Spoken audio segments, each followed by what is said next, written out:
What's up guys, today we're talking about how to raid 24/7 hours a day and never not have access to a raid of a certain raid boss. It all stems from a concept called time zone hopping. Let's talk about it, timestamps below as always. So if you don't know, the world is broken up into 24 different time zones. Since the earth is always spinning, the day is always changing in different parts of the world. So for example, here in Canada, it might be 9 a.m., but it might be like, the afternoon in Europe. Look at a world map, the world is actually broken up into 24 distinct different time zones, which are broken up into strips. So time zones are actually a vertical thing because as the world turns, different strips of the world are actually shown the light of day. What we can do is we can take this concept and we can apply it to Pokemon Go. Certain events in Pokemon Go are local time based. If you don't know what local time is, it pretty much means whatever time zone you're in, that's going to be your local time. So for example, 10 a.m. local time here in Canada is going to be 10 a.m. here. Then 10 a.m. in Germany, for example, is going to be 10 a.m. in Germany. So there's actually around a 6-hour time difference between those actual times, but both of them are considered 10 a.m. local time. Certain events are local time based. For example, raid hours, which are every Wednesday at 6 p.m. to 7 p.m. local time. Raid boss drops are usually local time as well. So for example, when a raid boss drops, like a new raid boss, for example, when Kyurem dropped, it dropped on December 16th at 10 a.m. local time. So for example, here, the raid boss might have not dropped, but somewhere in the world, it was 10 a.m. local time and that raid boss was available. And this is where this whole concept stems from. What time zone hopping is it's pretty much going from time zone to time zone and getting remote raid invites into that time zone so that you can actively raid that raid boss no matter what time it is here in your local time. If you don't know, raid bosses don't actually appear during the nighttime. I believe there's actually no raid bosses in your area between 9 p.m. local time and 6 a.m. local time. So during the nighttime, you actually can't raid bosses. So this is where the strategy comes in, is what you can do during the nighttime is you can hop into those time zones that currently have daytime and have raid bosses and get invites. This works great for raid hours. If you want to get more raids, you can pretty much just go from raid hour to raid hour of each different time zone. Works for raid boss drops. So when a new raid boss comes out, you can actually raid it over there in New Zealand and Australia, and there's some other different places that get the first drop of the raid boss, and you can actually get early raid bosses. That's why sometimes you see people with shinies or new raid bosses super early before it's even in your area. So that's the concept explained. Let's get into exactly how it works and how are we going to utilize this technique. What we're going to need to utilize this technique is a couple things. First of all, you're gonna need remote raid passes. The only way this strategy works for raiding is if you have remote raid passes. So make sure you stock up on them. The best deal for raid passes, by the way, is gonna be 3 for $2.50 in the shop, unless there's another box if they're giving them for cheap. That's the best deal. And of course, every single Monday, as far as we know right now, we are getting a free bundle in the shop for 1 Pokecoin, I believe, which does get you a remote raid pass. So that's a minimum of 1 raid a week. But of course, if you spend money on coins or if you do gymming, you can get even more coins and buy the bundle I mentioned. Second thing we're gonna need is some resources. So there's 2 different routes you can take with this. You can either use raiding apps or raiding discords. Those are the 2 ways you're gonna be able to do this strategy. And then we'll talk about a more long-term strategy in a bit after that. First, let's talk about the apps. There's 4 apps here I'm gonna recommend: Poke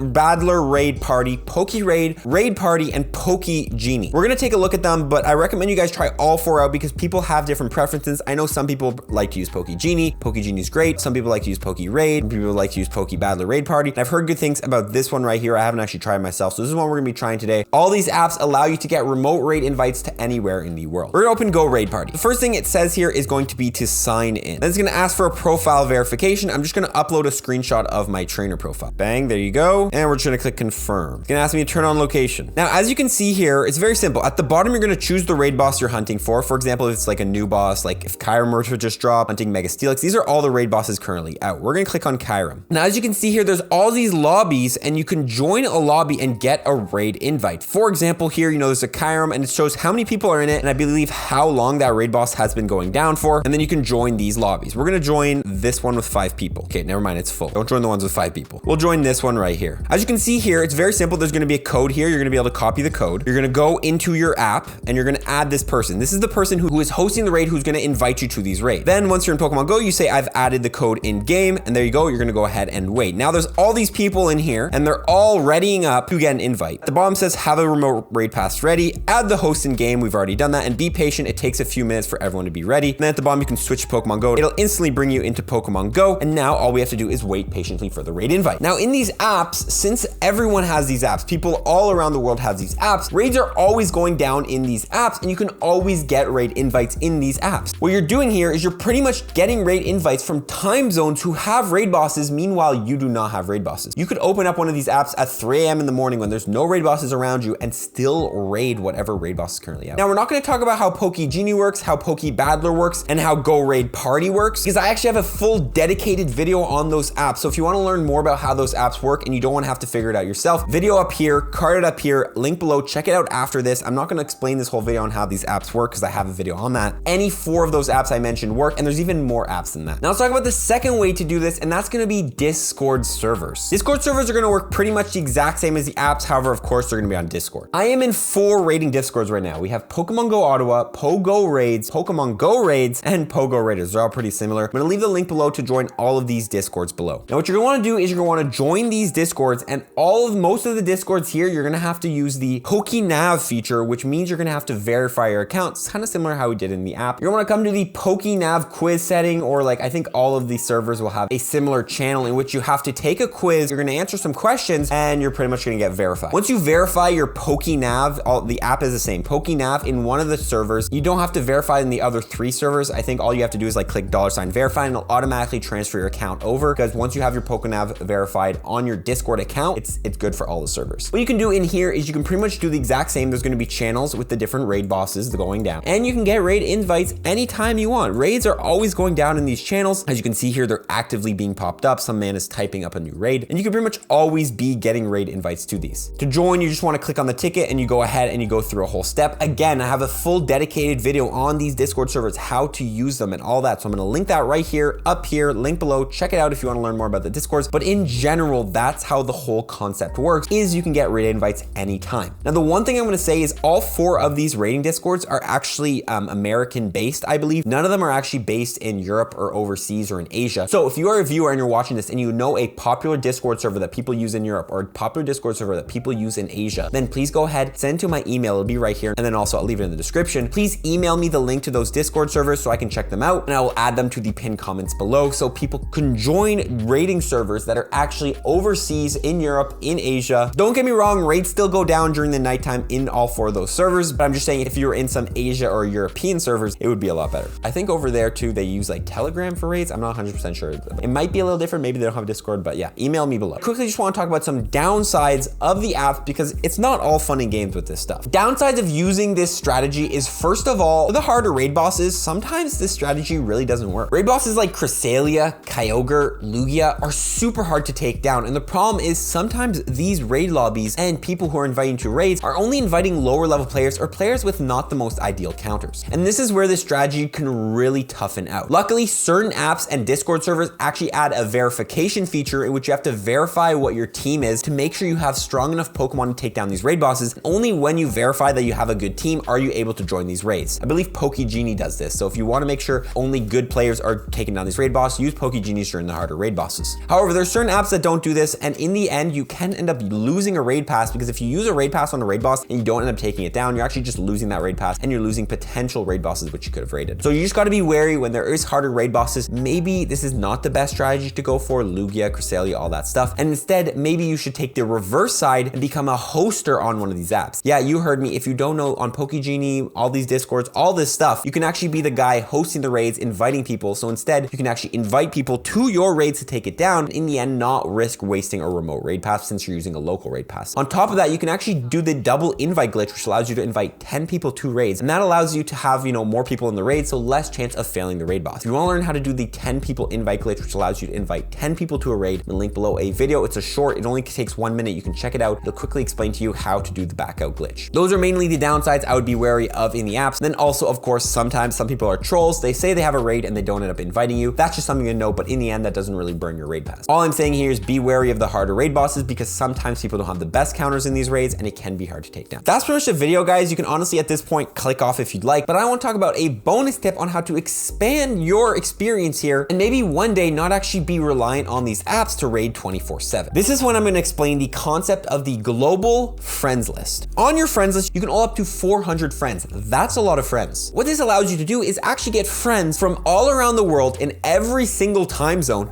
and pretty much do this strategy without having to do the nitty-gritty part of adding people, going on the app, joining raids, leaving the raids, deleting codes, all that stuff. Instead, having this full friends list of 400 people and always just be getting invites from these people because you guys are friends. You send them invites, they send you invites, and you can just raid constantly because you're always receiving invites. This is the the end all best thing you could do. A lot of the pro players have this kind of friends list in which they have friends from all around the world, and when a new raid boss drops, they're getting invites like crazy. Take Brandon Tan, for example. I've seen in some of his videos when a new raid boss drops, he has like 5 invites to the same raid boss at the exact same time. He has created a very strong network of friends in his friends list who are all about raiding, and they're hardcore, and they're always raiding, sending invites to each other, which allows for the best possible gameplay if you're trying to maximize efficiency. How do you build this global friends list? Well, it's not easy, but there's a couple ways. First of all, I think maybe keeping some people who you added in this strategy, you know, people you added, like the hosters of the raids on your friends list can help to your global friends list. If you get an invite to, you know, a raid in Japan, go ahead and keep that Japanese player on your friends list, and then maybe one day he'll invite you to another raid. This strategy, of course, risky because you can't talk to this person and you don't know how much they raid and all that, but that's one strategy. Twitter is another place that I think a lot of hardcore players hang out. Although Twitter can be pretty toxic, if you come to the Pokemon Go app and come to like one of Pokemon Go's tweets, but I know a lot of people drop their codes in here and have had some success of dropping codes and then just say like, you know, looking for someone who is a hardcore raider and all that. And then you'll not only add a new person here, but you'll also have contact with that person since they did add you on Twitter, and you can DM them on Twitter if you ever want to coordinate eggs and all that stuff. Finally, Discords are another place to add people. Those 4 Discords I talked about are great. They do have friend channels. So what you can do is you can come into the friend code channel and you can add people. Of course, you don't know how good people are in here and how much they raid, but still you can go ahead and add. Finally, the last way is just to make connections in the community. You know, chatting in these Discords, you will meet super nice people who maybe live on the other side of the world of you. I've made great connections with my moderator team, for example, which is the mod that moderates my live streams. I have some mods who actually live on the other side of the world, and I'm able to get those raid invites by creating those strong connections. So I definitely recommend just, you know, being a nice person, having great conversations with the community in these Discords, in Reddit forums and all that stuff, and you will make friends that way in which you can add, and then at a later date, build that strong friends list. Having that strong friends list is the end all of Pokemon Go. That's the end game, and once you have a strong friends list of people around the world, you can get raid invites anytime you want from any single time zone, and you can pretty much do that time zone hopping strategy without utilizing and relying on those apps. With that being said, that's pretty much the video, guys. I know it was a longer one, but I hope this explained the time zone hopping strategy and how to raid 24/7 in Pokemon Go. Make sure to utilize this strategy if there's a raid boss you really want to go hard for. I know some people have done 24 raid hours in a row. If you don't know, raid hours is when a certain raid boss is more frequent at raids. And what they've done is they've raided 24 different raid hours, and I think they've done like nearly like 400 raids in a day, which is like absolutely ridiculous amounts of XP, candy, and all that stuff. It is a lot of raid passes and a lot of money, but still, it's absolutely ridiculous, and it is possible. You can do it as well. Hope you guys enjoyed this video, guys. Comment below anything I missed or any other tips you have for utilizing these apps so you can help other trainers out. We're gonna see you on the next one, guys. Enjoy your holidays and follow for more tips, everyone. Peace.